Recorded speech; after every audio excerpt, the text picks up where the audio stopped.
Boa noite, pessoal que já entrou. Pessoal rápido, hein? Vou colocar só meu óculos aqui, porque eu tô com uma carinha muito cansada. O óculos dá uma disfarçada. Então, boa noite para quem eu não vi hoje. Para quem eu vi, boa noite de novo. Estamos continuando aqui. Boa noite, Carla, todo mundo.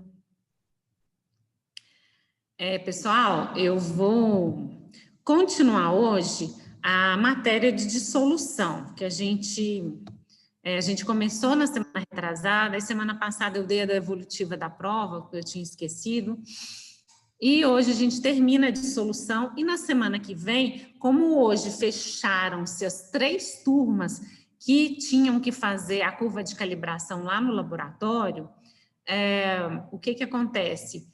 Agora eu já posso dar para vocês a teoria online, porque eu acho que fica um pouco mais fácil de vocês entenderem.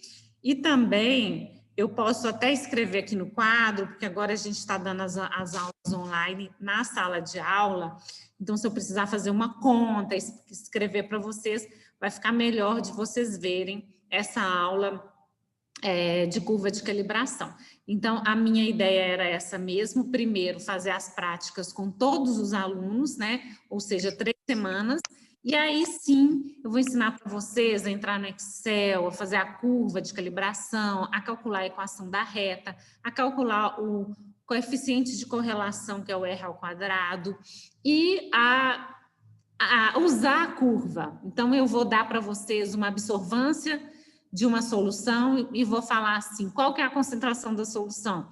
Então, vocês vão usar a equação para calcular. Ou eu vou dar uma concentração de uma solução e vou falar para vocês qual que seria a absorvância ou qual que seria a leitura em HPLC, e aí, através da equação, vocês vão conseguir calcular, tá? Então, a gente vai fazer isso na semana que vem. Hoje a gente termina a aula sobre o teste, o ensaio de dissolução, né?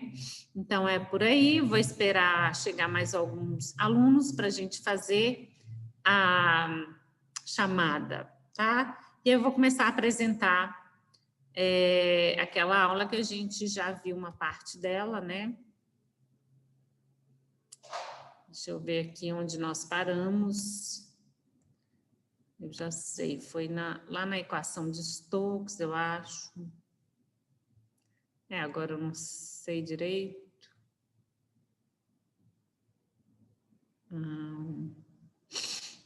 Foi um pouquinho antes disso aqui.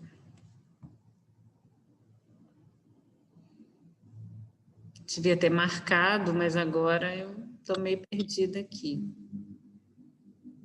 Poxa vida, isso aqui eu já falei tudo. Já. Está no comecinho da aula. Acho que já falamos da condição SINC, né?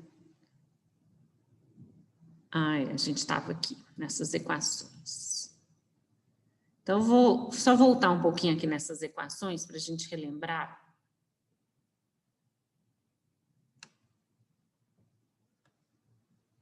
Né? A taxa ou velocidade de dissolução, a velocidade com que um fármaco é capaz de se dissolver num meio líquido e ser absorvido, né? Ela é proporcional a uma constante de proporcionalidade, que é o K.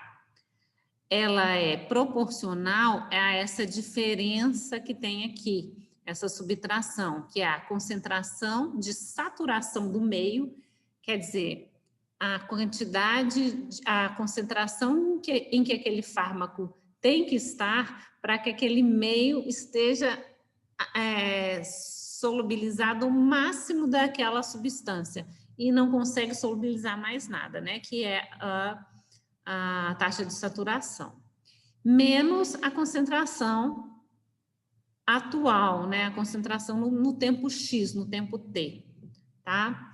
Então, quanto mais, o que significa essa subtração? Significa que quanto mais perto da saturação, quanto mais esse CSzinho for igual ao CT, né? Ou seja, quanto mais próximo aqui de se anularem, de dar zero, né, mais difícil ou menor vai ficando a taxa ou a velocidade de dissolução.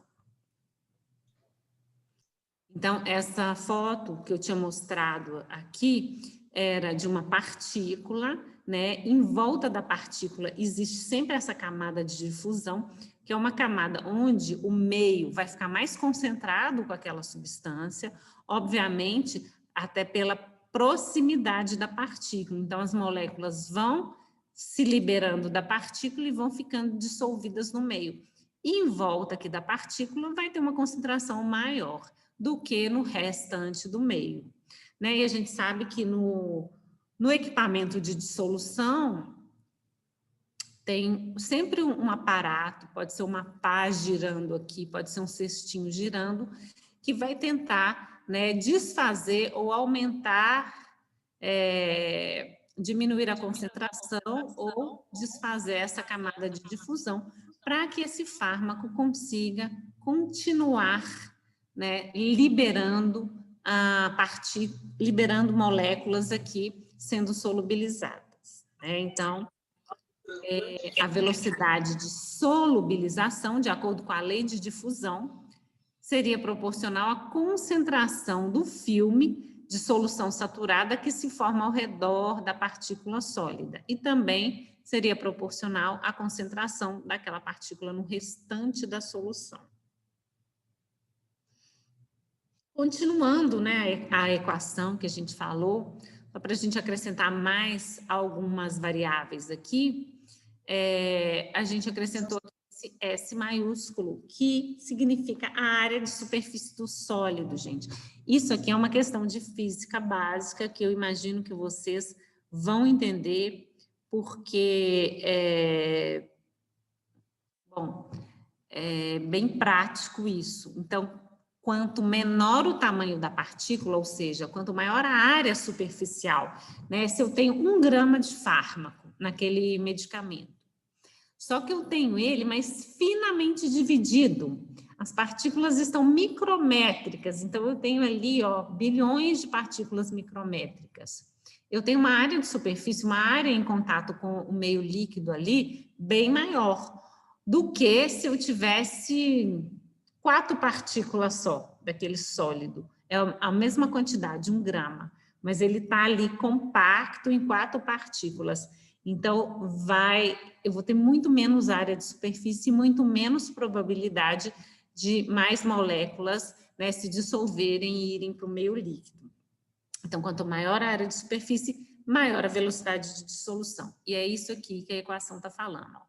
A velocidade de dissolução, que é dC sobre dt, é proporcional ao S, que é a área de superfície do sólido. É bem simples essa, tá? Então, constante de proporcionalidade. A constante K, aqui está falando um pouquinho sobre ela também. De onde ela vem, essa constante, né? Ela depende da área e da estrutura da superfície exposta do sólido, da intensidade de agitação ou do fluxo e da temperatura e também do aparato, né? Então, ela depende de uma série de fatores. É um cálculo complexo aí, que a gente não precisa entrar em detalhes sobre isso. Bom, então, quais os fatores que influenciam em sites de dissolução? Alguns a gente já falou aqui. Se for do fármaco, a solubilidade dele, obviamente. Então, quando o fármaco é mais solúvel, eu vou ter uma velocidade de dissolução maior, né? Aquele fármaco vai ser liberado no meio líquido mais facilmente, mais rapidamente. O tamanho da partícula, por quê? A gente acabou de falar. Porque isso tem a ver com a área superficial em contato com o meio líquido. Quanto maior a área, ou seja, quanto mais divididinha for a partícula, eu tenho uma área superficial maior e eu vou ter uma dissolução mais rápida também. Vou dissolver aquela partícula mais rapidamente. Então, a taxa de dissolução vai ser maior. Se essa partícula está na sua forma cristalina e quais são os polimorfos. A gente vai falar mais sobre esse assunto no semestre que vem. na matéria de operações unitárias ou física industrial, né, que essa matéria também já foi conhecida como física industrial, e a gente vai falar isso, como que o tipo, a forma da partícula, se ela é um cristal, e até a forma dos diferentes cristais vai influenciar, porque dependendo da forma, eu vou ter também mais facilidade de dissolver ou menos facilidade. Vou pegar um exemplo aqui que vocês viram na aula prática. A gente fez solubilidade de ácido ascórbico, vitamina C, que foram as primeiras 3 semanas de aulas que vocês tiveram. No teste de dissolução, quem se lembra, né, que vocês custaram, era difícil solubilizar o ácido ascórbico lá em água, em álcool, né, ficava um tempão lá, tinha que ficar no vórtex, na água lá, até ele solubilizar. Como que era essa partícula? Era um cristal. A vitamina C é um cristal. Então, quanto mais tende a cristal, um sólido, é uma forma mais estável. Pensa, o cristal está todo bonitinho ali, cheio de ângulos retos. Então, ele tem menos facilidade de se dissolver do que uma substância amorfa. Vamos pensar numa substância amorfa. Deixa eu ver aqui. Não está me vendo nada agora. Vocês não conhecem dipirona, né? Eu acho que vocês já devem ter até trabalhado com dipirona em alguma aula. Mas deixa eu pensar alguma outra aqui, substância amorfa. Um açúcar de confeiteira, aquele açúcar bem fininho, que a partícula não é cristal, não tem forma definida, né? Ela é opaca e se você olhar no microscópio, cada partícula de açúcar, aquele açúcar fininho, vai ser de uma forma diferente. Então, nesse caso, é muito mais fácil solubilizar, tá? As formas amorfas são mais fáceis de solubilizar do que as formas cristalinas. Tem também um fenômeno chamado solvatação. O que é a solvatação? Quando eu tenho moléculas de águas aderidas à superfície de uma partícula. Às vezes, uma partícula ou uma molécula, ela vem já com água aderida, né? Às vezes até uma equação, uma proporção certa. Por exemplo, a dipirona sódica monohidratada. Então, para cada dipirona, está associada ali uma molécula de água, né? Nesse caso, também vai diferenciar a forma com que aquele fármaco vai solubilizar, tá? Então, a gente acabou de falar do que influencia na dissolução em relação a fatores que tem a ver com o IFA, com o insumo farmacêutico ativo, ou fármaco. Agora, que tem a ver com a formulação. Então, por exemplo, o tipo de forma farmacêutica. Eu posso ter a mesma forma farmacêutica, vamos supor, dipirona, em cápsula, em comprimido ou em comprimido revestido. Então, cada uma dessas formas farmacêuticas vai ter uma dissolução diferente, porque ela vai demorar para liberar o fármaco no meio líquido, tempos diferentes, né? Provavelmente um comprimido vai liberar a dipirona mais rápido do que um comprimido revestido, que primeiro eu tenho que dissolver aquela superfície de revestimento, aquela camada lá de revestimento do comprimido, né? Também a própria formulação, por isso é tão sério hoje em dia, quando a gente altera a formulação na indústria farmacêutica, uma formulação de um comprimido, de um produto sólido, porque se eu estou alterando a formulação, eu estou mexendo em todos esses parâmetros e eu posso ter mudanças radicais na dissolução desse fármaco, né? Então, não, eu vou só aumentar a quantidade de aglutinante aqui, porque não está dando a dureza correta, ou a friabilidade está ruim, né? Esse 0,5% de, por exemplo, polivinilpirrolidona que eu estou colocando ali naquele fármaco, para aumentar a dureza dele, diminuir a friabilidade, eu estou mudando completamente a dissolução. E se ele, por exemplo, já estava com uma dissolução um pouco difícil, pode ser que ele seja reprovado nesse ensaio. Então, tudo influencia, tá, gente? Então, a gente tem que ter cuidado ao mexer em tudo, porque isso vai afetar o ensaio de dissolução. É um ensaio muito sensível, né, a qualquer mudança que eu fizer. Sobre a tecnologia que eu vou usar para fabricar. Se eu mudo de equipamento, pode acontecer uma diferença muito grande no resultado da dissolução, do ensaio de dissolução. Então, lá eu estou na minha empresa não tem tanto dinheiro, eu faço lá meu granulado usando um misturador Sigma. Infelizmente, eu não sei se vocês conhecem esse misturador, ele foi falado na aula do semestre passado de tecnologia farmacêutica. A gente falou rapidamente sobre ele, mas vocês vão ouvir mais sobre ele semestre que vem, em operações unitárias. Né? Mas é um equipamento mais antigo, que ele mistura a massa de pós e mistura a massa úmida de pós para formar um granulado. Aí eu passo desse método, né, usando um misturador Sigma e um granulador rotativo e uma estufa de secagem, eu mudo para um high shear, que é um misturador granulador de alto cisalhamento, a tradução, né, em português, que é um equipamento que ele tem um impulsor, ele tem uma pá lá que gira a 1000 rotações por minuto e dá uma pancada mesmo nessa massa. E com isso, eu retiro muito mais ar do meu granulado, então fica uma partícula mais fechadinha, mais compacta e, consequentemente, mais difícil de solubilizar. Então, eu posso ter a mesma fórmula, só de eu mudar de equipamento, eu vou mudar também todos os parâmetros e o resultado da dissolução, né? Então, o que pode afetar esse resultado? Vou falar alguns exemplos, tá, gente? Mas são muito mais. O tempo de mistura, o tempo que eu fiquei misturando aqueles pós ou aquela massa de pós. A ordem de adição de matéria-prima, até essa ordem vai influenciar no resultado. O tipo de granulação, se é uma granulação úmida ou uma granulação seca, obviamente, né?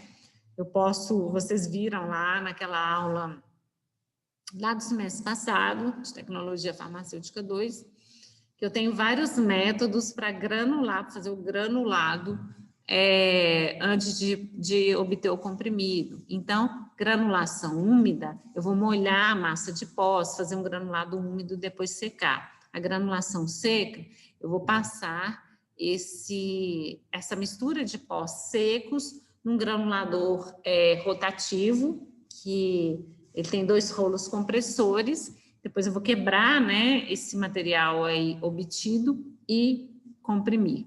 Então, totalmente diferentes os resultados, né, de dissolução desses 2 modos, desses 2 equipamentos. O método de secagem também, se eu vou secar numa estufa, se eu for secar num leito fluidizado, que é um outro equipamento também que faz secagem de granulado. E a força da compressão, qual a força que eu vou pôr nas máquinas compressoras, né? Porque eu posso regular se um comprimido vai ficar mais duro, menos duro, e eu regulo pela dureza, dependendo da máquina compressora, é um botão que eu vou girar, ou é um parâmetro que eu vou colocar lá no painel da máquina.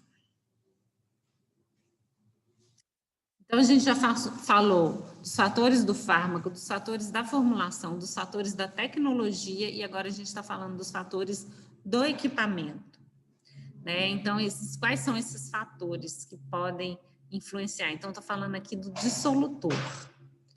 Qual é o aparato utilizado? O que é esse aparato mesmo, gente?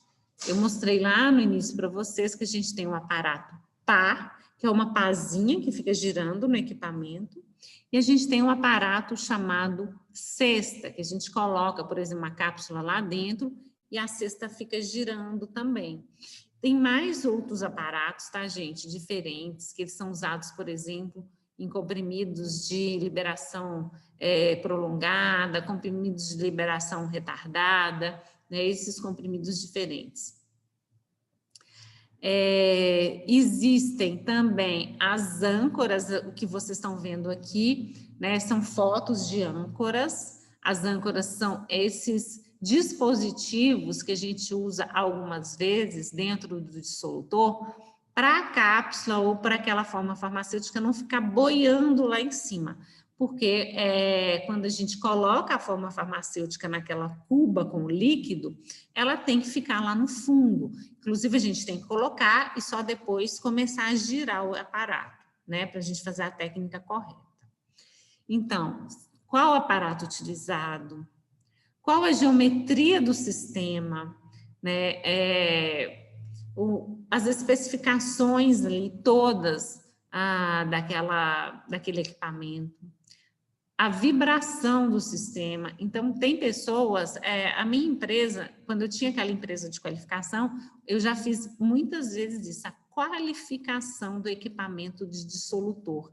Eu analiso, faço vários testes com o dissolutor para ver se as medições estão corretas, né, se as distâncias do aparato com a cesta estão corretas, se a vibração do equipamento está dentro de uma faixa correta, especificada, né, se ele está realmente atingindo as frações por minuto que tinha que estar, se a temperatura está correta. Então, eu vou provar que aquele equipamento está funcionando bem.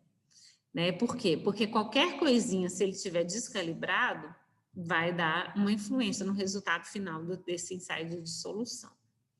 Então, a velocidade de agitação, né, do aparato, a posição da haste, se ela está centralizada ou se ela está torta, vai dar algum problema. Os métodos e a posição de amostragem, a gente viu num dos primeiros slides lá dessa aula, que tem um lugarzinho certinho onde eu vou enfiar a minha seringa, né? Essa seringa, ela tem uma cânula que tem um filtrinho na ponta, a gente vai puxar esse líquido, não vai passar a partícula inteira, só vai passar o fármaco que está solubilizado, e a gente vai pegar esse líquido e analisar no HPLC. E aí o HPLC vai mostrar lá, nossa, já solubilizou, esse comprimido já liberou, solubilizado, 80% da concentração que tinha que liberar, 50% da concentração que tinha que liberar. Então, é essa análise que a dissolução, que o teste de dissolução vai fazer, né? Então, o uso de âncoras. Se a gente faz um método, se a gente faz um ensaio de dissolução sem usar âncora, ou faz usando âncora, vão dar resultados diferentes também. Então, vou pôr alguns exemplos aqui, né? E a utilização. A gente usa as cestas, geralmente para formas farmacêuticas de liberação imediata, prolongada e retardada, para formas farmacêuticas flutuantes, principalmente, né? Para a gente assegurar que aquela forma vai ficar lá embaixo mesmo, então ela vai, eu vou proporcionar lá contato com o meio líquido para ela dissolver mais fácil. Se ela ficar boiando lá em cima, não vai dissolver, né, da mesma maneira. Então, eu tenho que padronizar, tudo tem que estar padronizado. Senão, eu vou ter diferentes resultados, diferentes dias, né? E o método tem que ser exato, tem que ser preciso. Bom, as PAs, a gente vai usar para a forma farmacêutica de liberação imediata, prolongada e retardada, daquelas que não flutuam, né?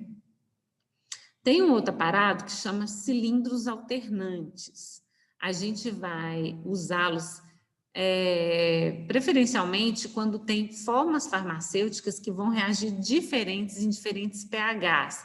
Então, por exemplo, no pH ácido do estômago, ela não vai liberar o fármaco. No pH do odeno, né, do intestino delgado, ela já vai liberar o fármaco. Então, para formas farmacêuticas de liberação prolongada, estudos de perfil de dissolução dependentes de variação de pH. E tem um outro aparato que chama célula de fluxo contínuo. Isso é para hifas pouco solúveis em água, ou que tem rápida degradação, ou quando é necessário também alterar o pH. Então, quem vai escolher qual dos aparatos utilizar? Na verdade, está lá na monografia da farmacopeia brasileira, né? Eu quero analisar hoje o maleato de enalapril comprimido. Então, vou olhar lá na farmacopeia, vai estar lá, usar o aparato PA, né? Eu vou usar outro IFA aqui, outra forma farmacêutica. Então, esse aí é o aparato sexta. Então, é a farmacopeia que vai definir. Quando não existe o método na farmacopeia, você está desenvolvendo esse método para a indústria, então você vai definir um aparato, mas é lógico, com base num racional. Sempre tem que ter um racional científico explicando o porquê que você escolheu aquele aparato. Então, já falamos várias influências, vamos falar agora do meio de dissolução. Ver se ainda tem água aqui, gente.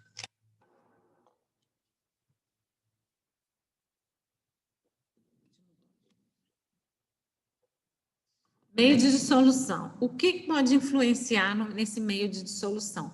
Pode influenciar o volume, obviamente. A cuba padrão, ela geralmente cabe ali 1 litro, né? E a maioria dos ensaios que estão na farmacopeia, eles vão pedir 900 ml, que é o mais comum, para você encher a cuba com 900 ml, mas pode ter ensaio que vai pedir com 500 ml ou com 400 ml também. Existem esses ensaios, né? Outras variações são mais raras. Então, o volume que você colocou ali. Quando a gente coloca o volume, às vezes a gente está fazendo alguma coisa antes de começar o ensaio, ou até durante o ensaio, tem uma tampinha para essa cuba, para a gente colocar, para garantir que não vai evaporar meio, né? Que vai realmente ter os 900 ml certinho ali, durante todo o ensaio. Presença de ar ou gases. Então, muitos métodos vão mandar a gente tirar o ar, deaerar o ar. Como que a gente pode fazer isso? A gente pode fazer isso, por exemplo, aquecendo levemente esse meio. É lógico que não pode aquecer acima de 37 graus, que é o meio padrão da gente fazer esse ensaio de dissolução, tá? Mas se a gente colocar um pouquinho no micro-ondas, a tendência dos gases que estão dissolvidos ali naquele meio é sair. Mas melhor que isso, a gente pode colocar num banho de ultrassom, um equipamento que, através das ondas de ultrassom, ele também vai fazer a deaeração, os gases que estão dissolvidos ali vão sair. E tem um terceiro método que bom, eu posso colocar, mas isso se a monografia pedir, né? Se eu colocar um tensoativo no meio, também eu vou ter a liberação desses gases, porque eu vou diminuir a tensão superficial da água e vou conseguir liberar um pouco dos gases. Então, a presença de bolhas de ar pode influenciar no resultado. Imagina um comprimido que ele é hidrofóbico. Então, quando eu mergulho ele lá no equipamento, em volta do comprimido fica cheio de bolinha de ar, porque ele tem muito mais afinidade pelo ar do que pela água. E aí a água não vai ficar mais difícil ainda de penetrar naquele comprimido, então eu posso ter um resultado lá negativo, né? Então, por isso que os meios são tão importantes. Para cada comprimido, eu uso um meio diferente. Por exemplo, enalapril, eu vou usar tampão fosfato, pH 6,2, né? Então, a gente vai ver alguns exemplos aqui até o final da aula. Então, pH, geralmente, a monografia, ela vai dar para a gente trabalhar esse ensaio com meios de dissolução que vão de 1 até 7,8. Por que essa faixa, gente? É a faixa em que está no nosso tubo digestivo, né? Peraí, gente. Tem alguém pedindo para entrar, mas só que está entrando sem ter que autorizar, né? Deu certo, professora. Deu certo. Então, tá. É porque eu saí por um e entrei por outro. Tá bom. Bom, então, continuando, a farmacopeia sempre vai dar um pH, se for um pH 1 para trabalhar, é porque aquele fármaco preferencialmente vai solubilizar ali no estômago, que tem um pH 1,5, 2.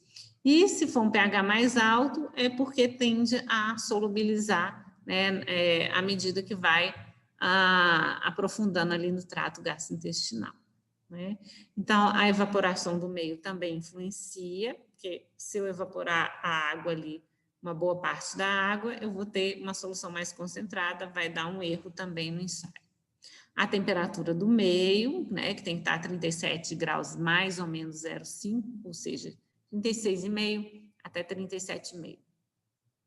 A viscosidade desse meio e a presença ou não de tensoativos. Então, os gases dissolvidos, já falei para vocês, né, que as bolhas de ar são um problema. Eu ensinei alguns métodos para a gente fazer essa deaeração, aquecimento, 40 graus, na verdade 37 seria melhor. E filtração a vácuo. Eu acho que filtração a vácuo todo mundo já fez aqui em alguma aula aí prática de alguma química, né? E não sei se vocês repararam quando a gente faz o vácuo, que a gente está filtrando um meio, a gente vê as bolinhas que estão naquele líquido todas subirem e saírem da solução. Então, também é uma maneira de tirar o ar, né, do meio líquido.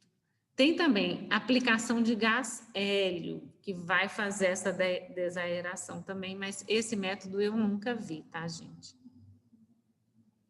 Então, se a gente coloca um tensoativo, não precisa desaerar, porque o ar vai sair de qualquer jeito pela diminuição da tensão superficial.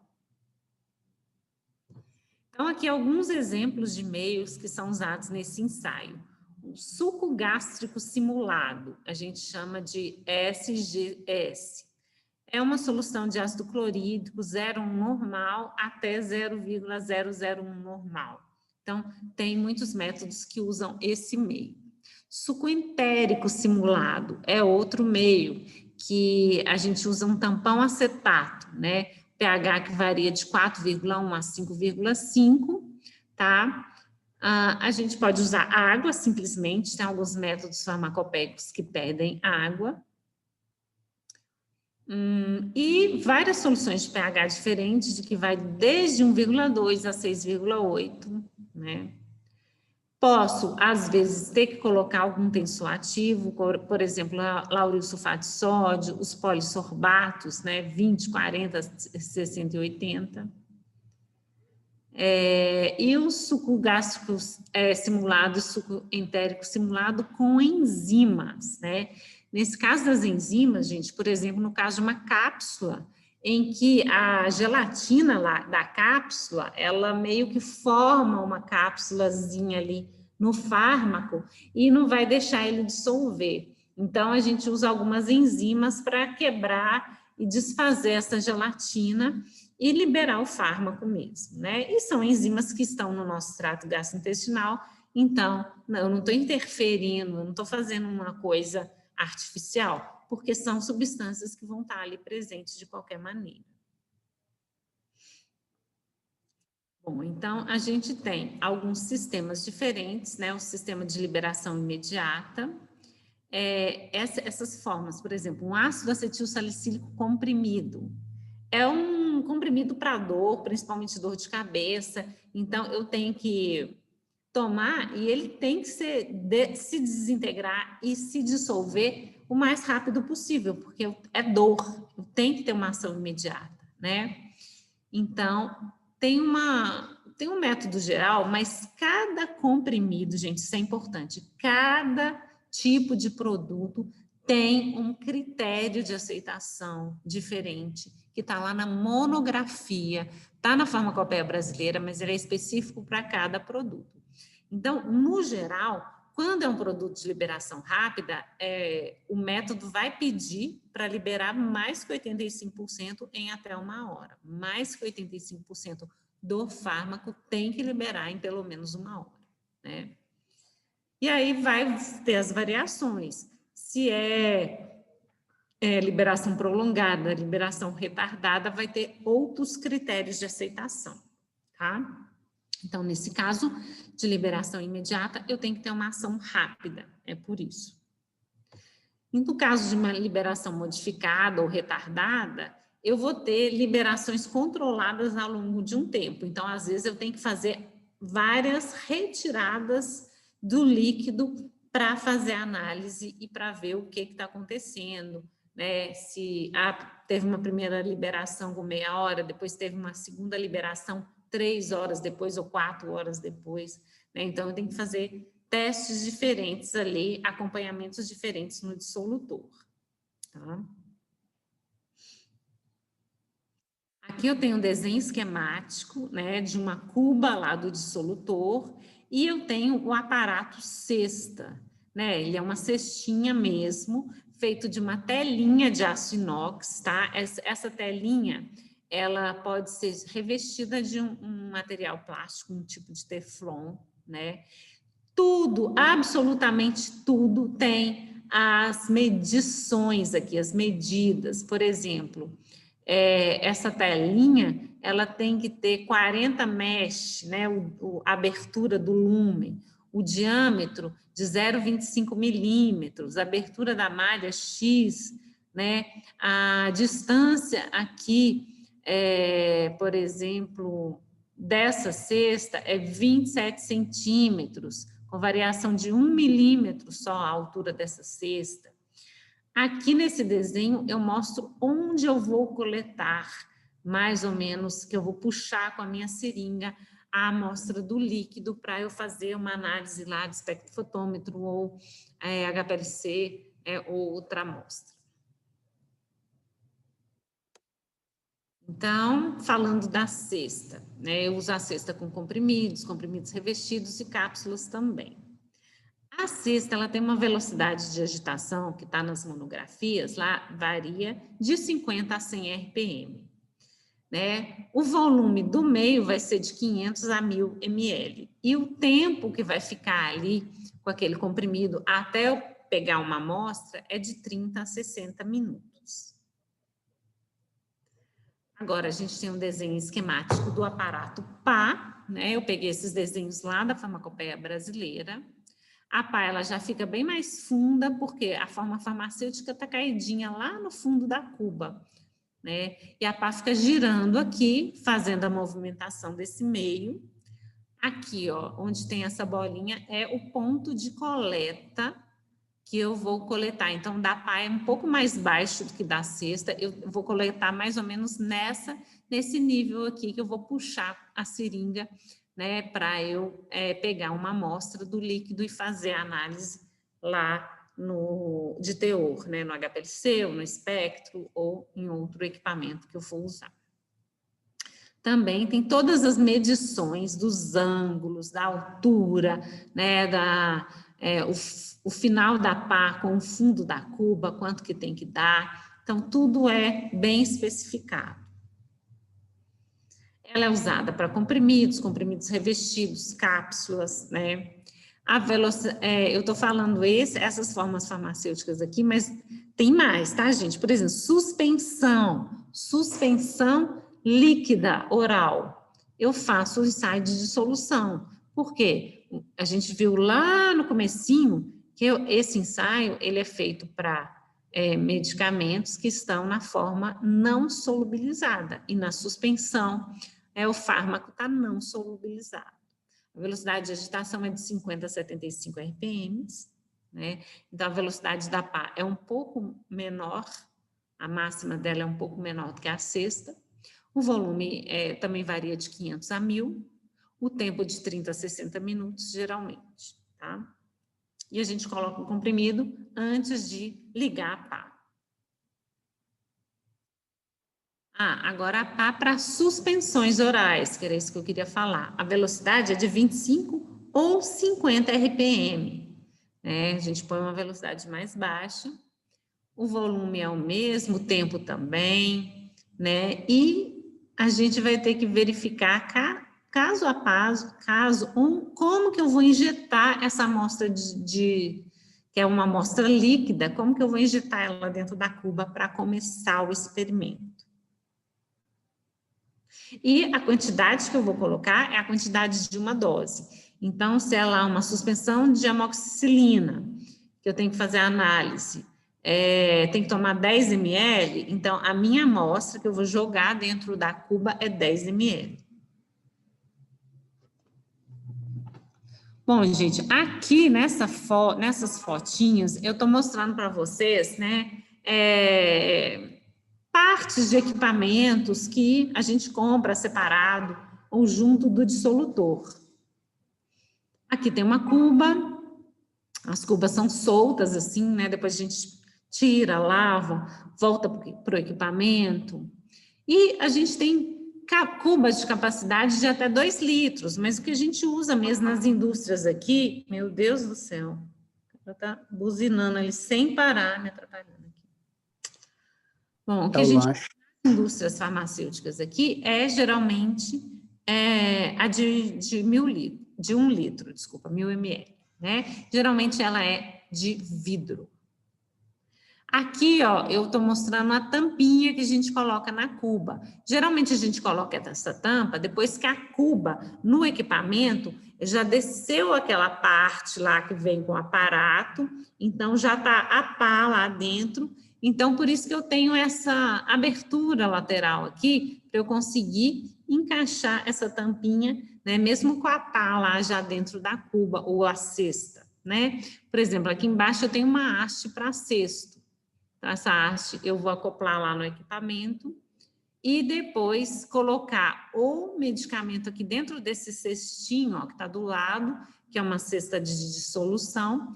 Vou prender ela aqui nessa haste e vou colocar lá no equipamento. Eu vou voltar rapidinho aqui, vários slides, só para a gente lembrar daquela foto. Para quem não está lembrado ainda, a foto do dissolutor, então tá aqui as hastes, né? Nesse caso aqui, na verdade, é um aparato pá que tá aqui, eu acho que dá para vocês verem bem fraquinho aqui, a pazinha branca lá dentro, né? As cubas. Então, toda essa parte, junto com a pá e a cesta, vocês estão vendo que tem esses 2 pilares, esses 2 cilindros aqui, essa parte de cima, que é o painel do equipamento, ela sobe. E quando ela sobe, ela leva também os aparatos, a cesta, o pá, o aparato que estiver aqui. O que fica lá embaixo é só a cuba, né? Então, e aí quando eu já arrumei todo o equipamento, coloquei os meios, está tudo certinho, né? Eu aperto um botão e todo esse conjunto desce e a gente começa o teste. Vamos voltar lá.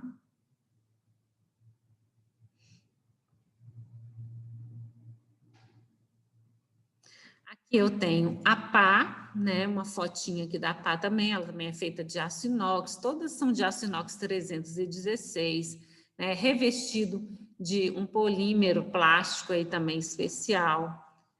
Aqui embaixo eu tenho uma cânula de amostragem, então, gente, essa cânula é a que eu encaixo na seringa para puxar a amostra lá do meio. Na pontinha da cânula tem um filtro. Esse filtro está bem, uma foto bem maior aqui do lado, é um filtro que geralmente é de 45 micrômetros que a gente usa, tá? Então, ele só vai deixar passar, né, o que for menor que 45 micrômetros. E aqui em cima eu tenho a gente chama de sinkers, ou, como é que eu acabei de falar sobre isso, esqueci o nome, as âncoras, lembrei. Tá? As âncoras, no caso, por exemplo, de uma cápsula, para ela não ficar boiando lá em cima, né, eu coloco essas sinkers e aí ela vai afundar. Então, são todos peças do dissolutor que eu estou mostrando aqui para vocês. Vou mostrar agora algumas monografias da farmacopeia, por exemplo. Essa aqui é do cloridrato de epinastina comprimidos, né? Tá lá, olha.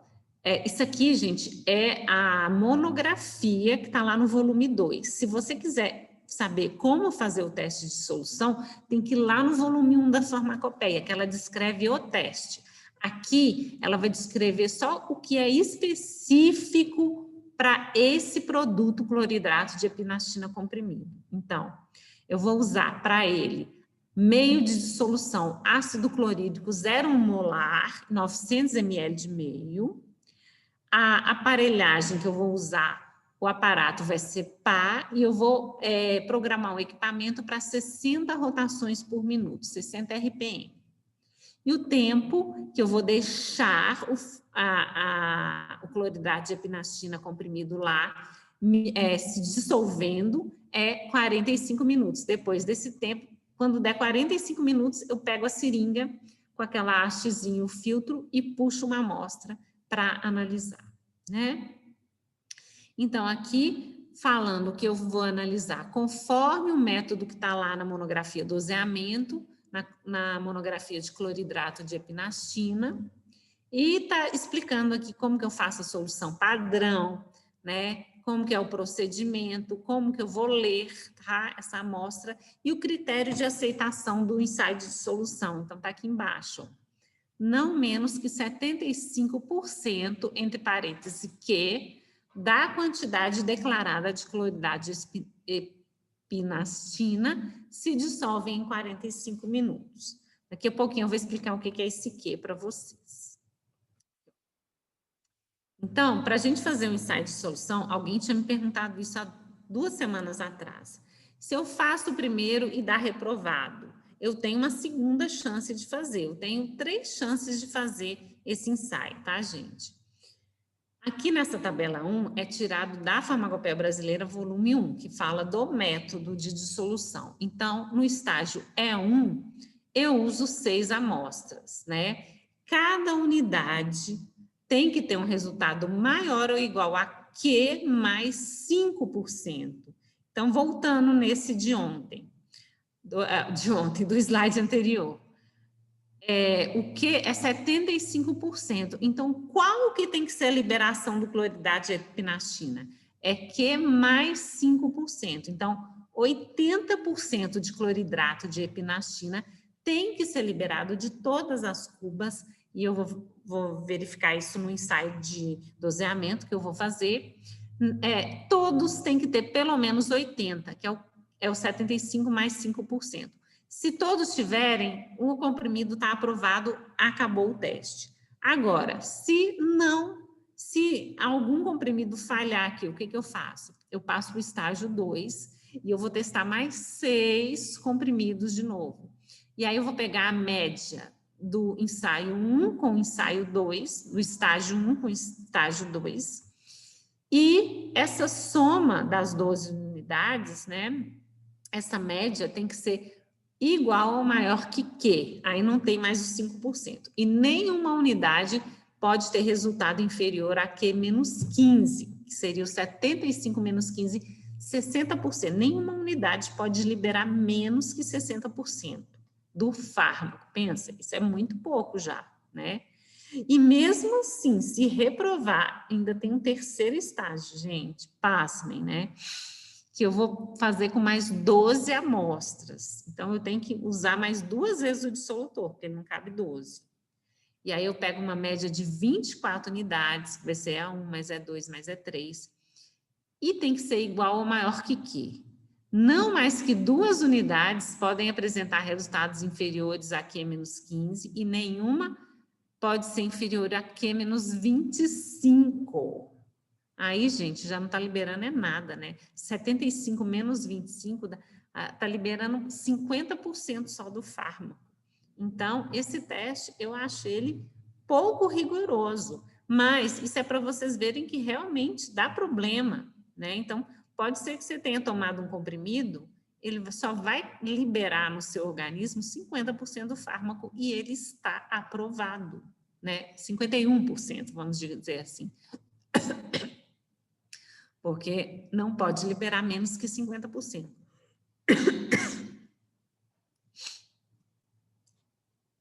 Então, ai, gente, minha boca tá seca.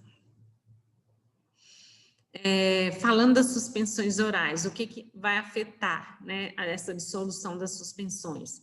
Também os recipientes, os agentes suspensores que usar, né? Pode ser, por exemplo, uma carboximetilcelulose, ou outro formador de gel aí. Se tem tensoativos, porque geralmente numa fórmula de suspensão a gente coloca tensoativos, né, que vai ser um agente antiagregante. O tamanho das partículas, a viscosidade, o local de introdução da amostra, tudo também vai poder dar afetar o resultado. Então, coloquei aqui um exemplo de suspensão, indometacina, né? Eu uso como meio tampão fosfato 7,2, 900 ml de meio. O aparato é a pá, ligada a 50 rotações por minuto. E eu vou colocar um volume de suspensão equivalente a 25 miligramas de indometacina. Né? Eu vou ler no espectro no ultravioleta 320 nanômetros e o Q é igual a 80% e em 20 minutos tem que liberar 80% do fármaco, né? Então, no estágio 1 é Q mais 5, eu tenho que liberar 85% dissolvido já da indometacina em 20 minutos. O ibuprofeno, gente. Eu vou usar como meio tampão fosfato, 7,2, 900 ml, o aparato é PA, 50 RPM, né? E aí, suspensão também. Eu vou adicionar 10 ml da amostra com uma seringa e uma cânula longa, na região intermediária do meio, determinando por diferença o peso adicionado, né? Que eu estou colocando mais, vai dar mais de 900 ml, depois eu tenho que fazer essas contas. Mas, enfim, né? Então, cada produto vai ter um jeito diferente, isso vai estar tudo lá na monografia. O que desse aqui também é 80%, só que é em 60 minutos. Tá? Bom, gente, era isso então, chegamos ao final, né? Acho que a gente deu para ter uma visão boa, apesar da gente não ter o equipamento aqui, esse é um equipamento muito caro, né? Na indústria, no controle de qualidade, vocês vão ver dezenas desses equipamentos lá, um dos equipamentos que mais funciona, mas aqui deu para a gente ter uma noção boa, né? E eu acho que, não sei se algum de vocês já trabalhou com esse equipamento, mas é bastante comum, porque ele está lá no dia a dia, né, do controle de qualidade. Dúvidas, perguntas, eu vou parar de apresentar, vou fazer a chamada, mas antes disso, alguém tem alguma dúvida? Por aqui, não. Gente, eu vou começar a fazer a chamada, então, dessa aula teórica. E aí, se alguém tiver outras dúvidas ou quiser me falar, professora, tem uma coisa, sei lá, um exercício que eu não vi, que você corrigiu, qualquer coisa desse tipo para me falar, pode ficar aí no final e a gente discute isso, os outros podem ir embora, tá bom? Então, vou começar. Alice. Presente. Presente. Aline. Amanda. Presente. Ana Carolina. Presente. Bruna Ferreira. Presente. Bruna Helena. Ah, desculpa. Presente. Ana Vitória não veio, não. Bruno Fiuza. Presente. Beleza, Bruno. Carla tá aí, desde o comecinho, né? Fernanda Yucari. Presente. Gabriela Maria. Guilherme. Presente. Guilherme Augusto, tá aí? Não. Presente, tá me ouvindo? Oi? Tá me ouvindo? Bom, agora sim. Guilherme Henrico. Presente. Isabela Garcia. Presente. Isadora.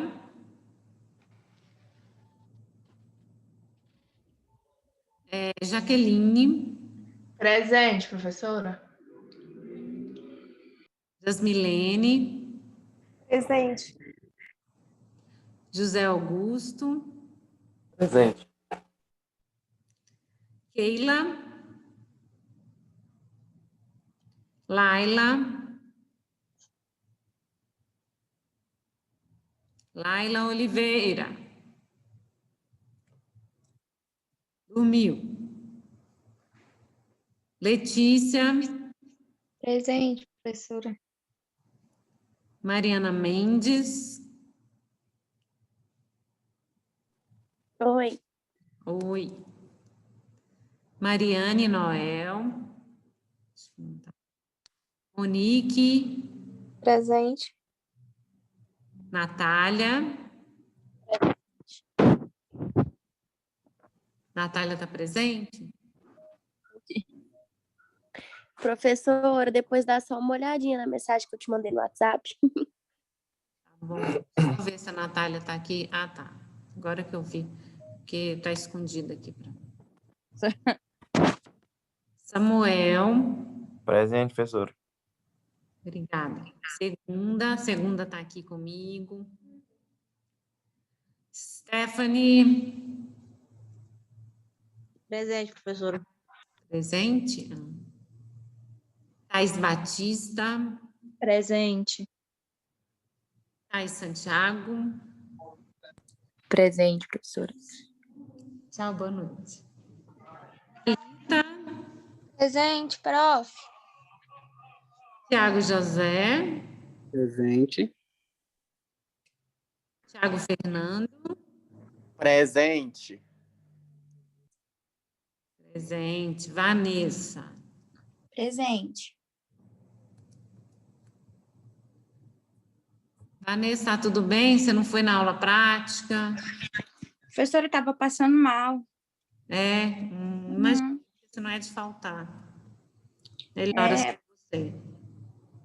Aí não deu para ir. Eu fiquei, você perguntou se tinha dúvida, eu fiquei com dúvida naquela atividade que tem o cálculo. Eu acho que é porque você explicou na aula prática, né? Peraí, é da semana passada? É. Eu acho que eu vou liberar ela para vocês fazerem várias vezes. É porque eu não expliquei ainda, vou explicar só na semana que vem. Ah, tá bom. Uhum. Realmente, eu pus e eu imaginei que ia dar para fazer, explicar na aula teórica, mas teve correção de prova, teve essa matéria de dissolução, e eu falei, não, eu tenho que esperar todo mundo fazer a prática para eu explicar. Eu acho que eu vou até anular aquela questão lá e colocar ela para a semana que vem. Eu vou fazer isso, Vanessa, é melhor, porque realmente ela está totalmente fora. Eu vou anular ela, vou apagar ela lá e vou jogar ela para frente, tá? Obrigada. Tá bom, então. Obrigada eu. Tchau, Gente, fica com Deus, professora. Oi? Era isso mesmo. Então, tchau. Não, então tá. Tchau, tchau. Obrigada. Até semana que vem. Tchau. Até.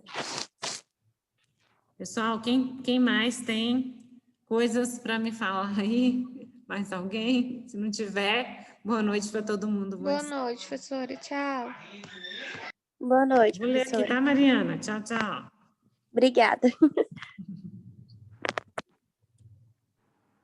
Vou te mandar mensagem lá também, prof. Não, Fernando, sua eu não quero, não. Você só tem injeção de saco. Não, você sabe o que eu tô precisando, né? Não sei se já chegou nas suas mãos aí, o encaminhamento. Chegou nada, eu vou devolver tudo que você... Mas a senhora tá sabendo, mais ou menos, ou não? Sabendo de nada. Ixi, É serviço para mim. E aí eu vou fazer ódio seu, Fernando. é serviço. Não, é serviço não. A senhora que é empresária, farmacêutica, assim, ó, a palavra final é sua, é sim ou não. É só isso que você tem que falar. Então tá, eu vou esperar chegar em mim o negócio. Tchau, boa noite. Tchau. Tchauzinho, gente. Thaís, melhorou? Foi embora já. Tchau, tchau, então.